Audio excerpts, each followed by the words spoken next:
ETV digital exclusive breaking news చూస్తున్నాం. పాకిస్తాన్ తాలిబాన్ల యుద్ధం మనందరికీ తెలిసిందే. ఎంత చేసినా పాకిస్తాన్కి అయితే బుద్ధి రాదు, సిగ్గు రాదు అని చెప్పి అంటూ ఉన్నారు. ఎందుకంటే ఎటు చూసినా పాకిస్తాన్ తన వక్ర బుద్ధి మానుకోవట్లేదు. ఎక్కడ చూసినా భారత్పై దాడులు చేస్తూనే ఉంది అనేక రకాలుగా. ఒకవైపు పాకిస్తాన్ భారత్ యుద్ధం జరిగినప్పుడు ఆపరేషన్ సింధూర్లో భాగంగా పాకిస్తాన్కి ఎన్ని దెబ్బలు పడినా కూడా బుద్ధి రావట్లేదని చెప్పాలి. ఒక్క తాలిబాన్ యొక్క ఆఫ్ఘనిస్తాన్కి యొక్క మంత్రి ఇక్కడికి వచ్చి పర్యటించినప్పుడు దానికి ఏంటి అసలు బాధ ఏంది అసలు తాలిబాన్లకు అని చెప్పి అనుకున్నారు. ఎక్కడ చూసినా కూడా పాకిస్తాన్ ఇలా భారత్ పై కన్నేయటం, ఏ దేశాలు భారత్తో మూకుమ్మడిగా ఉన్నాయి, ఏ దేశాలు భారత్తో స్నేహంగా ఉన్నాయి, ఎక్కడ ఏం జరుగుతుంది, అసలు భారత్లో మనకు సంబంధించిన వాళ్ళు ఎవరు వెళ్తున్నారు, మనకి గిట్టని వాళ్ళు ఎవరు వెళ్తున్నారు, ఏ దేశాలు సపోర్ట్ చేస్తున్నాయి, ఎప్పుడు ఇదే కన్ను. ఇక్కడ పెట్టినటువంటి నిఘా సొంత దేశంలో ఉన్నటువంటి ఆర్థిక వ్యవస్థలకు సంబంధించి కానీ అక్కడ ఉన్నటువంటి ఏదైతే ఫాల్స్కి సంబంధించి కానీ ఫోకస్ పెడితే ఇప్పటివరకు పాకిస్తాన్ వరల్డ్లోనే నెంబర్ 1 కంట్రీగా ఉండేదేమో బహుశా. ఎందుకంటే పక్కన ఉన్నటువంటి పక్క దేశాల మీద కంటిన్యూస్గా ఏదో ఒక టార్గెట్ పెట్టుకోవడం ఇదంతా చూస్తూ ఉంటే ఆర్మీకి కానీ అక్కడ యుద్ధానికి కానీ అనవసరమైనటువంటి బడ్జెట్ ఖర్చు చేస్తూ ఉన్నారు. ఒక్కసారి ఆర్థిక సంక్షోభం ఎంత దిగజారిపోయింది, వాటర్ బాటిల్స్ కొనుక్కోవడానికి కూడా డబ్బులు లేక యుద్ధానికి ఎక్కువగా మనీ స్పెండ్ చేసి 1000 రూపాయలకు వాటర్ బాటిల్ కూడా దొరికినటువంటి సందర్భంని కూడా చూసొచ్చినప్పుడు పాకిస్తాన్ ఎంత మార్పు రావాలి, అసలు దేశంలో ఎన్ని మార్పులు చోటు చేసుకోవాలి. కానీ పాకిస్తాన్లో మాత్రం ఈ సమెత్తు కూడా మార్పు రాలేదు. అసలు పాకిస్తాన్లో ఉన్నటువంటి మనుషులేనా లేకపోతే అంతరిక్షం నుంచి ఊడిపడ్డారా అనేది నాకు ఇప్పటికీ కూడా అర్థం కావట్లేదు అని చెప్పి ప్రతి ఒక్కరు కూడా కామెంట్స్ చేస్తున్నటువంటి సిచ్యువేషన్. సో మొత్తానికి పాకిస్తాన్కి అయితే ప్రస్తుతం మనకు అందుతున్నటువంటి బ్రేకింగ్ ఏంటి అంటే తాలిబాన్లు మరోసారి స్ట్రాంగ్ వార్నింగ్ ఇచ్చారంట. మా జోలికి వస్తే పెను విధ్వంసమే అని గట్టిగా వార్నింగ్ ఇచ్చినట్లుగా చెప్తూ ఉన్నారు. ఇప్పుడు మీరు చూసింది జస్ట్ శాంపిల్ మాత్రమే. మా సైన్యం రోజుకి రాటు దేలుతోంది అని చెప్పి పాకిస్తాన్కి గట్టి వార్నింగ్ ఇచ్చారు. ఎందుకంటే ఇక్కడ గమనించాల్సినటువంటి ఒక విషయం కూడా ఉంది. ఆఫ్ఘనిస్తాన్ మా సైన్యం రాటు దేలుతోంది అని చెప్పిందంటే ఖచ్చితంగా యుద్ధం ఆపలేదు. ఇంకా ఎప్పుడు ఏం జరిగినా కూడా వాళ్ళు కాల్పుల విరమణకు ఒప్పందానికి వచ్చినప్పటికీ కూడా పాకిస్తాన్ని నమ్మే పరిస్థితులు లేవు. ఎందుకంటే ఒకవైపు ఆపరేషన్ సింధూర్కి భయపడి పాకిస్తాన్ కాల్పుల విరమణలు జరిపినప్పటికీ కూడా పాకిస్తాన్ ఇలా ఏదైతే అటాక్ చేస్తుందో సైడ్ నుంచి అటు నుంచి ఇటు నుంచి ఎక్కడ చూసినా కూడా ఏదో ఒక రకంగా మాటలు మాట్లాడుతూ ఉన్నారు. వాళ్ళ సైన్యం ఒకలాగా వ్యవహరిస్తోంది. ఇప్పుడు అయినా కూడా పాకిస్తాన్కి చూసి భయపడుతున్నటువంటి సిచ్యువేషన్ అయితే లేదు. ఖచ్చితంగా పెను విధ్వంసం అయితే సృష్టిస్తామని చెప్పి ఇటు ఆఫ్ఘనిస్తాన్ వాళ్ళు చెప్తూ ఉన్నారు. అండ్ పాక్ సైన్యాన్ని ఉరికించి చంపుతామని చెప్పి పిచ్చి కుక్కతో మాట్లాడుతున్నారు ఆఫ్ఘనిస్తాన్ వాళ్ళు. అయినా కూడా పాకిస్తాన్ ఎందుకు మారట్లేదురా బాబు అని అనిపిస్తోంది నిజంగా చెప్పాలంటే. తాజాగా ఒక వీడియోను కూడా రిలీజ్ చేసింది ఆఫ్ఘన్ డిఫెన్స్ సిస్టమ్. అక్కడ ఆఫ్ఘన్ ఆర్మీ బలాన్ని తెలిపేలా ఇటు ఒక వీడియో కూడా మనం చూస్తూ ఉన్నాము. అలాగే తమ వద్ద ఉన్న పాక్ సైన్యం శవాల విజువల్స్ని కూడా రిలీజ్ చేసింది ఆఫ్ఘనిస్తాన్. ఇప్పటికైనా బుద్ధి తెచ్చుకోండిరా సామి. ఎందుకంటే పాకిస్తాన్లో ఉన్న ఎవరైతే సైన్యం మా సైన్యం మేము ఏది చూసి విర్రవీగుతున్నారో, ఏది చూసుకొని మేము పక్క దేశాల వైపు చూస్తున్నాము, ఏది చూసి మీరు పక్క దేశాల వైపు డైరెక్ట్గా స్థావరాలను అటాక్ చేస్తూ ఉన్నారో, అక్కడ ఉన్నటువంటి పాపులేషన్ మీద పడుతూ ఉన్నారు, దేనికి కూడా ఏ దేశం కూడా గాజులు తొడుక్కోలేదు. ప్రతి దేశం కూడా వాళ్ళపైన విరగబడుతూనే ఉంది. బలూచిస్తాన్ కూడా స్వతంత్ర పోరాటం చేసింది. బలూచిస్తాన్ కూడా మా రాష్ట్రం మాకు కావాలి అని చెప్పి సపరేట్ రాష్ట్రం కోసం కూడా వాళ్ళకి పాకిస్తాన్కి చుక్కలు చూపించినటువంటి సిచ్యువేషన్ మనము ఎక్కడ పడితే అక్కడ కార్లు ఆపేసి వెహికల్స్ ఆపేసి గొడవలు దిగి ఆర్మీ యొక్క వాహనాలను వెహికల్స్ని స్థావరాలను పూర్తిగా ధ్వంసం చేసింది. అప్పట్లో పాకిస్తాన్కి అసలు ఏం చేయాలో దిక్కుతోచని పరిస్థితి. ఒకవైపు బలూచిస్తాన్ నుంచి దాడులు, మరోవైపు భారత్ నుంచి కాల్పులు. ఇంత జరిగినా కూడా పాకిస్తాన్ వక్ర బుద్ధి మార్చుకోదు.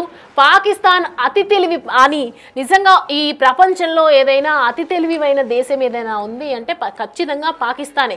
ఎందుకంటే ప్రతిసారి ఓటమి పాలవుతున్నా కూడా మేము ఓడిపోవడానికి రెడీగానే ఉన్నాం అని అంటున్నారు తప్ప మేము గెలుస్తాం అని అనుకుని ఎందుకు అంత ధీమా వ్యక్తం చేస్తున్నారో అనేది అర్థం కావట్లేదు. ఒకవైపు ప్యాంట్ తీసుకొని ఆయుధాలు పట్టుకొని ఊరంతా తిప్పుతున్నారు, ఊరంతా చేసి పంపిస్తున్నారు, వీడియోస్ పంపిస్తున్నారు. అక్కడికి అంత క్లియర్గా మనకు తాలిబాన్ల యుద్ధం అంత మంచిగా కనిపిస్తున్నప్పటికీ కూడా ఒకవైపు పాకిస్తాన్ బుద్ధి మాత్రం మారట్లేదు. మరోవైపు ఇంకా విజువల్స్ని కూడా రిలీజ్ చేసినటువంటి ఆఫ్ఘనిస్తాన్ రిలీజ్ చేసింది. అలాగే పాక్ సైన్యానికి కూడా చుక్కలు చూపారంటూ తమ దేశ ఆర్మీని పొగడ్తలతో ముంచెత్తింది ఒకవైపు ఆఫ్ఘన్ డిఫెన్స్. ఏదైతే పాకిస్తాన్ మన వైపు యుద్ధంకి వస్తుందో ఆ టైంలో తాలిబాన్ చేసినటువంటి యుద్ధం ఎంత దారుణాతి దారుణంగా ఉందో మనందరికీ తెలిసిందే. వాళ్ళు చేసినటువంటి ఒక్కొక్క అటాక్ కానీ ఒక్కొక్క ప్లాన్ ఆఫ్ యాక్షన్ కానీ పాకిస్తాన్కి చుక్కలు చూపించింది. నిజంగా చెప్పాలంటే ఆపరేషన్ సింధూర్ టైంలో కాపాడాలంటూ అమెరికా శరణుజొచ్చిన పాక్ ఇప్పుడు సౌదీ అరేబియా, ఇజ్రాయిల్తో రాయబారం నడుతోందంటూ ఆఫ్ఘన్ ప్రభుత్వం ఒకవైపు ఆరోపణలు కూడా చేస్తుంది. దాదాపు ఇటు చూసుకుంటే వారం రోజులుగా పాకిస్తాన్ ఆఫ్ఘనిస్తాన్ల మధ్య యుద్ధం జరుగుతూనే ఉంది. ఎవరు చెప్పినా కూడా వినకుండా ఖచ్చితంగా యుద్ధం చేయాల్సిందే అని చెప్పి ఒకవైపు యుద్ధం చేస్తూనే ఉన్నారు. పాక్ సైన్యం ఆఫ్ఘనిస్తాన్పై దాడికి దిగింది. ఇందుకు ప్రతీక తాలిబాన్లు కూడా దాడులు చేస్తున్నారు. సరిహద్దుల్లో ఇరు దేశాలు కొట్టుకుంటున్నాయి. ఈ నేపథ్యంలో మొత్తం ఓవరాల్గా చూసుకుంటే ఇక్కడ 40 మంది తాలిబాన్లను కూడా ఇటు హతమార్చినట్లు చెప్పింది. నోటికి వచ్చినట్టు మాట్లాడకూడదని చెప్పి ఒకవైపు చెప్తూ ఉన్నారు. అలాగే ఈ నేపథ్యంలో పాక్ రక్షణ మంత్రిత్వ ఖ్వాజా ఆసిఫ్ నోర్ పారేసుకోవడం జరిగింది. ఇందాక మనం చెప్పుకున్నట్లు కూడా భారత్ పై కూడా సంచలన ఆరోపణలు చేశారు. భారత్ తరఫున ఆఫ్ఘన్ ఈ దాడులు చేస్తోందని అర్థం పర్థం లేని వ్యాఖ్యలు చేయటం. అలాగే తాలిబాన్లు పరోక్ష యుద్ధం చేస్తున్నారని చెప్పి, అంటే వాళ్ళకి అటాక్ చేసింది పాకిస్తాను, వాళ్ళ మంత్రి వచ్చి ఇక్కడ మన దగ్గర పర్యటిస్తుంటే భారత్లో పర్యటిస్తున్న రోజులు స్థావరాలపై అటాక్ చేయడం, వాళ్ళని కదిలిచ్చింది వీళ్ళు. మళ్ళీ ప్రత్యక్షంగా ఎవరైనా వాళ్ళ దేశం మీద వాళ్ళకి సంబంధించినటువంటి ఆర్మీ సైన్యం మీద వాళ్ళకు ఉన్నటువంటి క్యాంప్ బేసెస్ మీద పడితే ఏ దేశంలో ఉన్న ఏ ఒక్కరైనా కూడా చలించిపోతారు. మా పైన ఎందుకు దాడులు చేశారు అని చెప్పి రెసిప్రికేషన్ చేస్తారంటే ఇద్దరు పరస్పరం కొట్టుకునే పరిస్థితికి వచ్చిందంటే ఒకరు చేసినప్పుడు ఇంకొకరు ఖచ్చితంగా చేస్తారు. కాబట్టి అది ప్రత్యక్ష యుద్ధమే అవుతుంది కానీ పరోక్ష యుద్ధం ఎందుకు అవుతుంది? మంత్రి పర్యటిస్తున్న టైంలో దాడులు చేసింది మీరు, యుద్ధం ప్రకటించింది మీరు, దానికి బదులుగా తాలిబాన్లు యుద్ధం చేశారు తప్ప వాళ్ళు పరోక్షంగా భారత్ చెప్పింది కాదు. ఇలా అర్థం పర్థం లేని మాటలు మనం చూస్తూ ఉన్నాము. తాలిబాన్లు పరోక్ష యుద్ధం చేస్తున్నారని చెప్పడం, దీంతోపాటు 48 గంటల కాల్పుల విరమణ మీద కూడా ఆయన సందేహాన్ని వ్యక్తం చేశారు. ఈ నిర్ణయం కూడా కాబూల్లో కాకుండా ఢిల్లీలో తీసుకున్నారని అన్నారు. అయితే రీసెంట్గా ఆఫ్ఘన్ విదేశాంగ మంత్రి అమీర్ ఖాన్ ముత్తాకి భారత్లో పర్యటించినటువంటి టైంలో కూడా ఇది జరిగింది కాబట్టి ఇప్పుడు జరుగుతోంది. సో ప్రజెంట్ అక్కడ కొన్ని విజువల్స్ ఉన్నాయి, మనం చూద్దాం.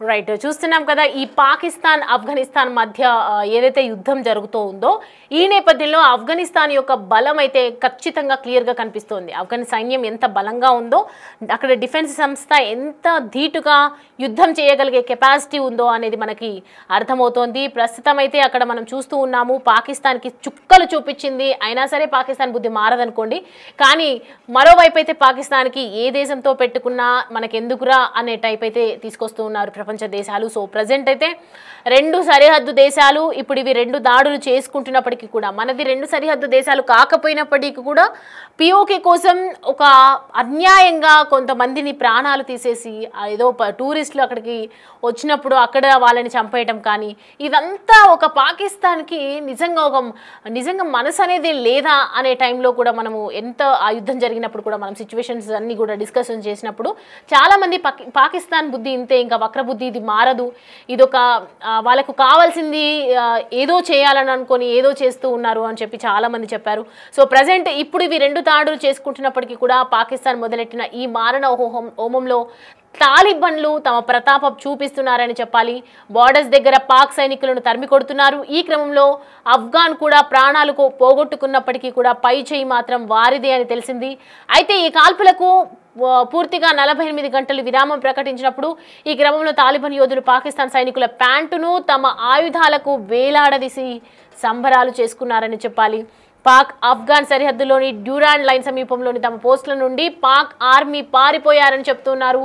అయితే ఇలా పారిపోతున్నప్పుడు తాలిబాన్లు వారి దగ్గర నుంచి ఆయుధాలను కూడా దోచుకోవడం జరిగింది. దాంతో పాటు పాక్ సైనికులు ప్యాంట్లను కూడా ఊడబెరికి మరీ పంపించారని చెప్పొచ్చు. అయితే దీని తర్వాత తాలిబాన్లు ఆ ప్యాంట్లను వీధుల్లో పూర్తిగా ఊరేగిస్తూ ఇటు సంబరాలు చేసుకున్నటువంటి దృశ్యాలు కూడా మనం చూసాము. సో ప్రజెంట్ అయితే తమ దగ్గర ఉన్న పాక్ సైన్యం యొక్క శవాల విజువల్స్ని కూడా వాళ్ళకు పంపించడం, అయినా పాక్ మారుతుందన్న నమ్మకం అయితే లేదు. కానీ ఇలా వీళ్ళకి యుద్ధానికి యుద్ధం అనేది కరెక్ట్ అని చెప్తున్నారు.